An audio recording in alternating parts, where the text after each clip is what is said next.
I'm pissed off, alright? I had to re-record this video for the third time now.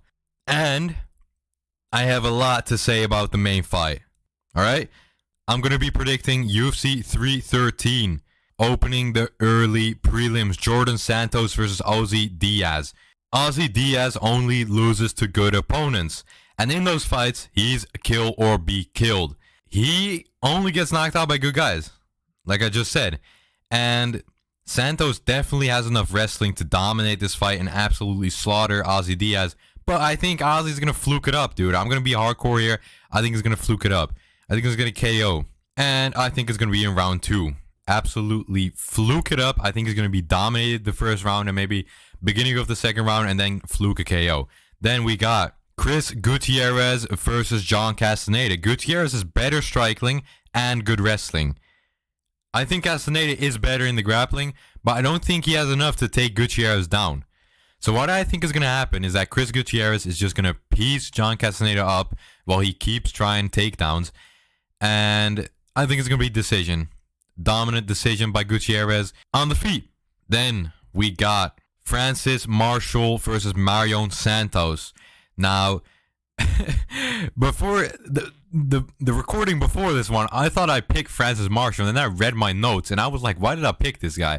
So I'm picking Marion Santos to win this by KO because Marshall is a bit chinny, and alongside that, Santos has good power, and he's a very clean striker. Clean striker with good power. That's a dangerous combination. And I know it's going to be a stand-up fight because Francis Marshall isn't a wrestler. So it's going to be a stand-up fight, and Mario Santos is going to absolutely dominate and get a KO because Marshall has a bad chin. So why did I ever pick Francis Marshall in this fight? Why did I do that? Anyways, opening the prelims is Alex Morono versus Carlos Leal. Now, Leal is obviously a way better striker than Morono. Everyone knows this. Everyone knows this because Morono isn't a better striker than anyone. Not better than anyone. Well, actually, maybe Bo Nickel is a good contender for this. Maybe RDR, I don't know. Anyways, I think Morono is a way better wrestler. And so he's going to blob it up in there, and he's going to get a dominant control time decision in this fight. And I don't really know why people are picking Carlos Leal, because the only thing he loses to is wrestlers.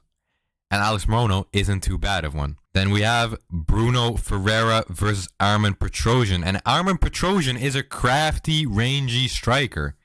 Look, he doesn't really have power or anything, and he's a tiny bit chinny. I know this, but he is a crafty, rangy striker, and that's what Bruno struggles with. You know, he got completely exposed by Abus. You just jab a couple times and you win. The only thing he has is his KO power. He's not gonna wrestle because he can't, and he's not gonna, be technical with Armen because he can't do that either. He's not good.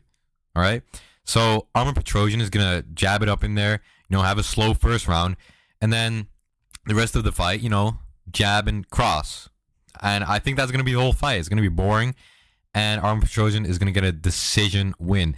Now, the only chance Bruno Ferreira has is knocking out Armen Petrosian. If Armen just doesn't have a good game plan going into this fight. It's the only chance. But, Armen Petrosian by decision. I got this one. I trust in him. Then, Joshua Van versus Ray Tsura. This is actually a really exciting fight. I love that this fight exists. This was made, this is gonna happen. Both are super skilled. Both are up and comers. Both are really skilled fighters, and I think both will go far in the UFC, no matter win or lose. Now, that being said, I do think Ray Tsura is gonna win this by decision. I think their striking is a similar level. I think their striking even looks like it's basically the same. Maybe I'm crazy, but it's similar level. So I think the striking won't make the difference in this fight.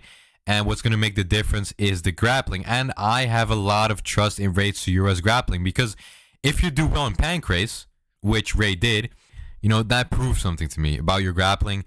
And you can also just look at his fights. Those two aspects combined, I think Ray has way better grappling. And I think that's going to be the equalizer in this fight.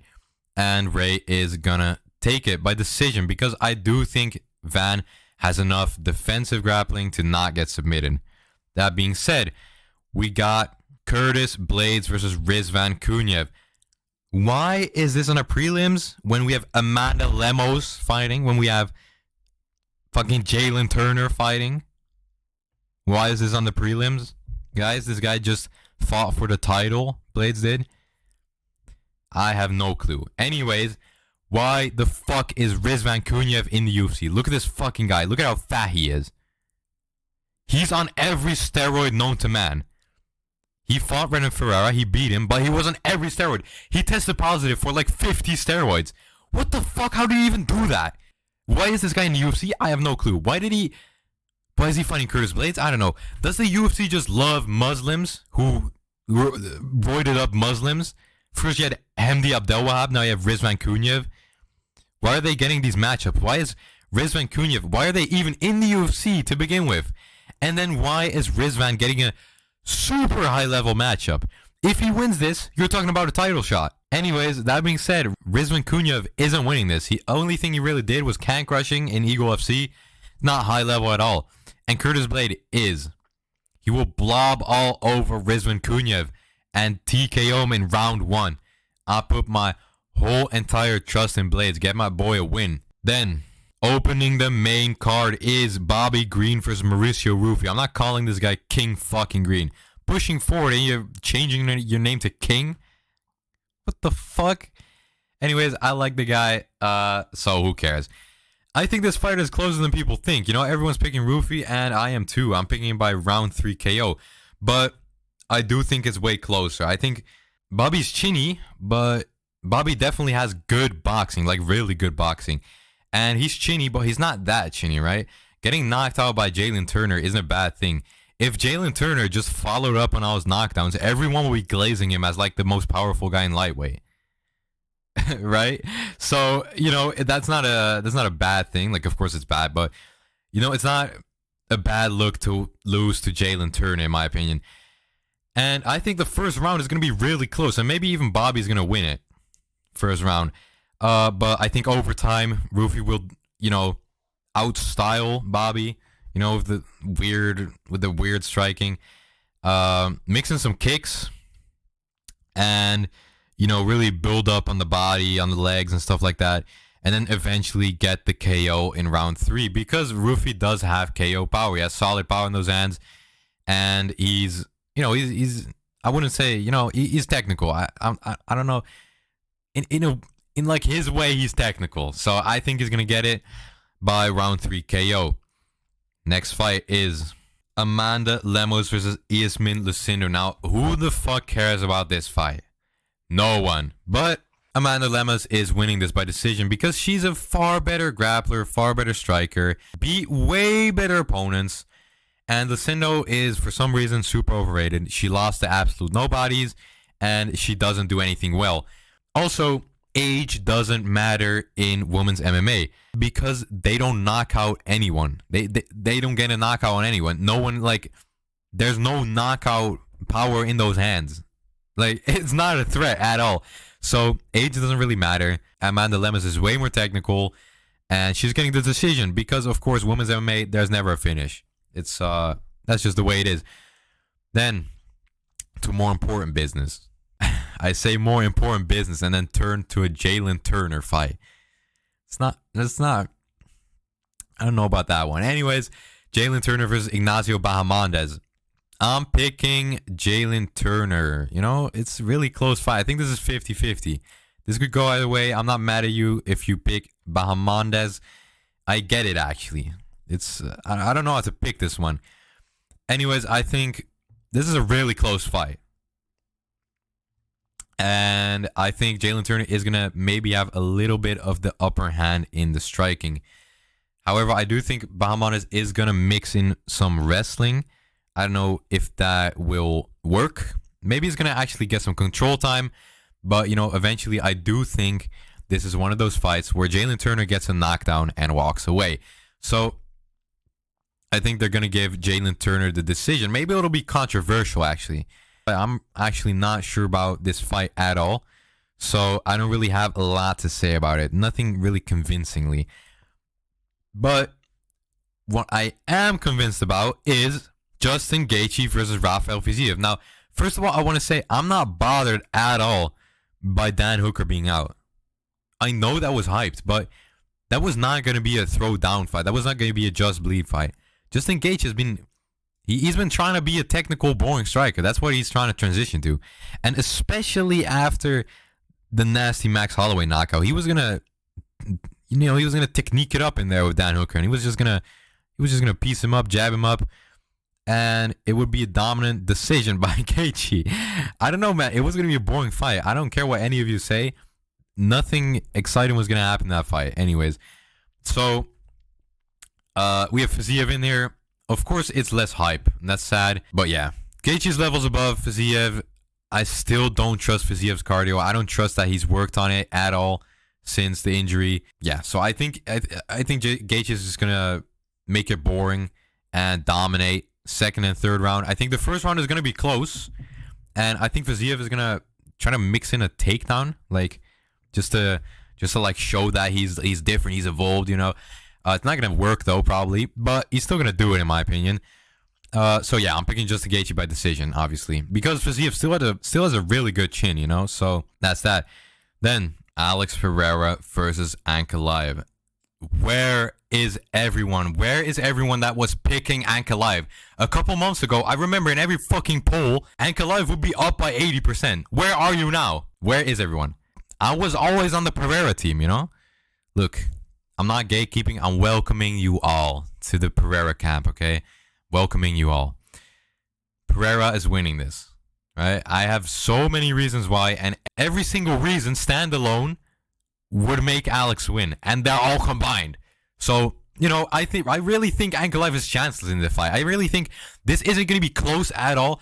This is going to be absolute domination by Pereira. First point, Ankalaev is flat-footed as fuck, which is two things for Pereira. Pereira will absolutely slaughter Ankalaev's legs. Absolutely slaughter them. They'll be even worse off than against Jan. His legs got beaten up by Jan. He was like a fish out of water in that fight. He lost that fight, in my opinion. People forget, dude. People forget, man. He lost that fight. He only won because he desperation grappled with Jan. So, Alex Pereira is going to absolutely beat the shit out of Ankalaev's legs. Then Ankalaev won't be explosive offensively because he's flat-footed. Not only because his legs are going to be beat up, but in the beginning too. He's flat-footed. He's not explosive. And that's one of the only things that works against Pereira. And the only other thing that really works against Pereira is countering, which Ankalaev doesn't do either. I don't know how anyone is picking Ankalaev in this, okay? Another point is Pereira is mad at Ankalaev. You see this.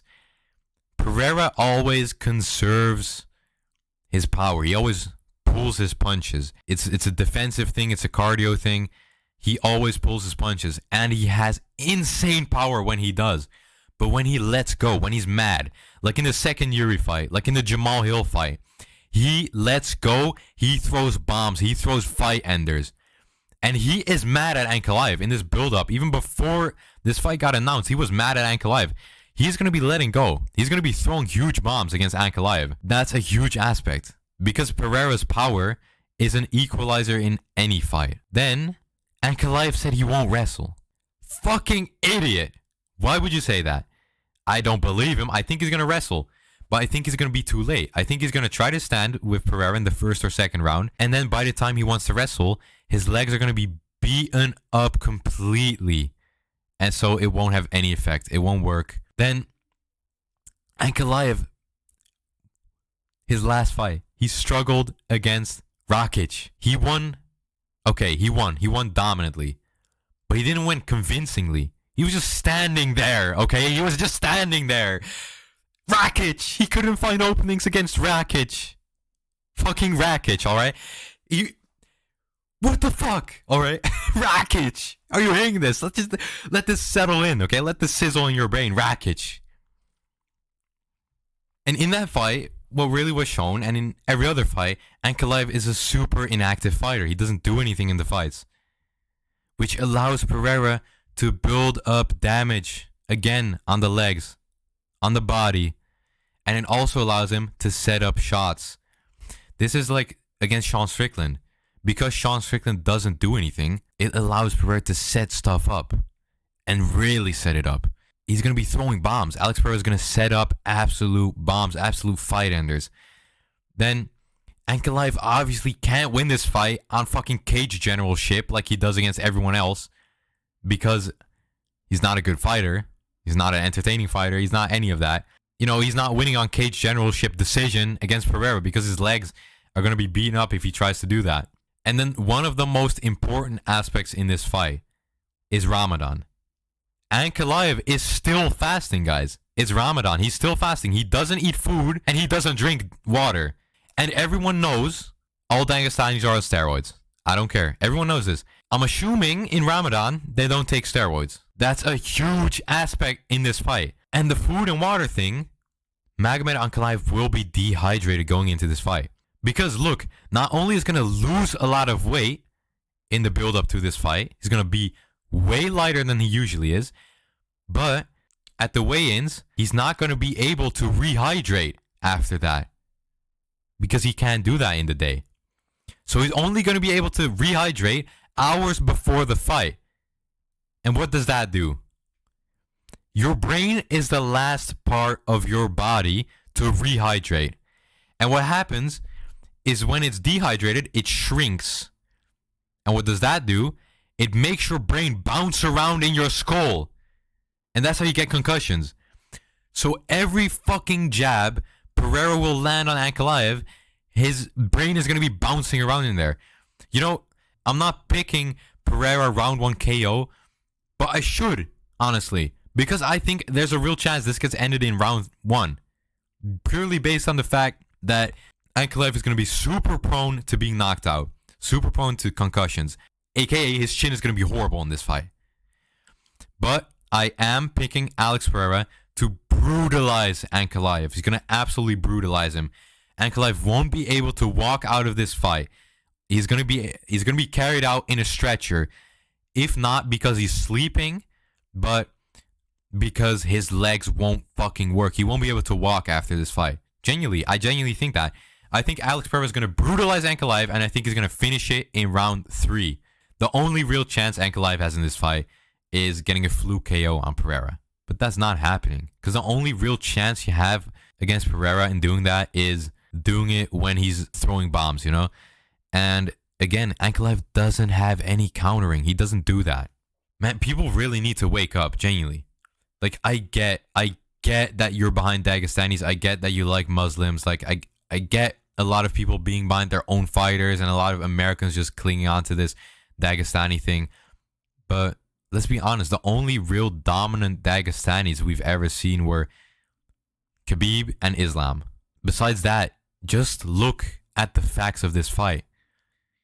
Open your eyes and, you know, unbiasedly look at Ankalaev. And you'll see that he has absolutely zero chance in this fight. That being said, like and subscribe, and goodbye.